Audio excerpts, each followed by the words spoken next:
Welcome back, YouTube. Today there are 2 days left before the open beta 2, so I'm going to be showing you guys all the wardens and all of their powers.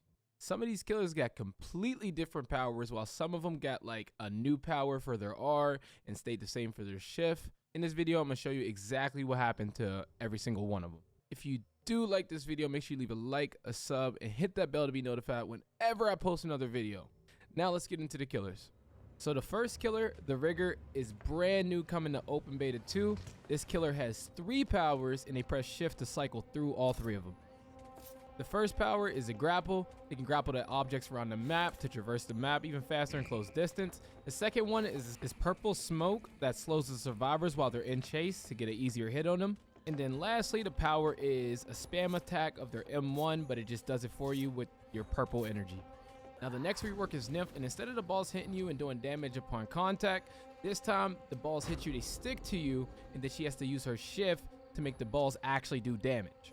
She can stack the balls onto you with a maximum of 5 to increase the damage it does when she actually hits her shift. So basically, if you're an AFK survivor, when you start the match, you're basically gonna die. Lastly, she has around 6 to 7 seconds to actually do an attack before the balls disappear on the survivor. So it adds a little skill, being that you can't just run around with these balls on you forever. Next is the Heart Rocker killer, and just like the first one, he has a scream ability that makes a survivor not able to use any of their items for around like 7 to 8 seconds. And his shift power is a global visitor tracker. And while he's using this perk, he's greatly slowed down, and the farther the visitors are, the longer the tracker actually takes to show them to him. Next is the Werewolf, and his powers are the exact same as when he came out in the Home Sweet Home 1. So he still has a shift that makes him go on the ground and go a lot faster than when he's tiptoeing around the map at first. And then his R is still his lunge attack. Now next is the Prisoner. And just like in Home Sweet Home 1, he still has his grapple that he can get you over objects and bring you closer to him so he can do an attack on you. Now what's new is this dash attack that he has that lasts around 8 to 10 seconds, and it can do splash damage to injure multiple visitors.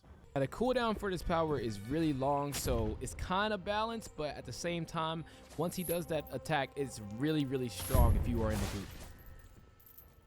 Now last but not least is Belle, and she still has her R, which is her teleport that brings her to the closest visitor, just like in Home Sweet Home 1.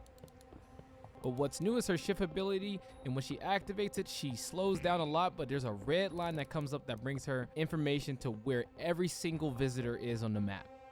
And unlike Prisoner's new ability, the cooldown for this is only 20 seconds, so you're going to see this used way more frequently in the match. Now that's all the rework for the Wardens coming in Home Sweet Home Open Beta 2. If you guys did like this video and found it helpful, make sure you leave a like, a sub, and hit the bell to be notified whenever I post another video. But that's going to be all for me today. Stay safe, stay healthy, and latest.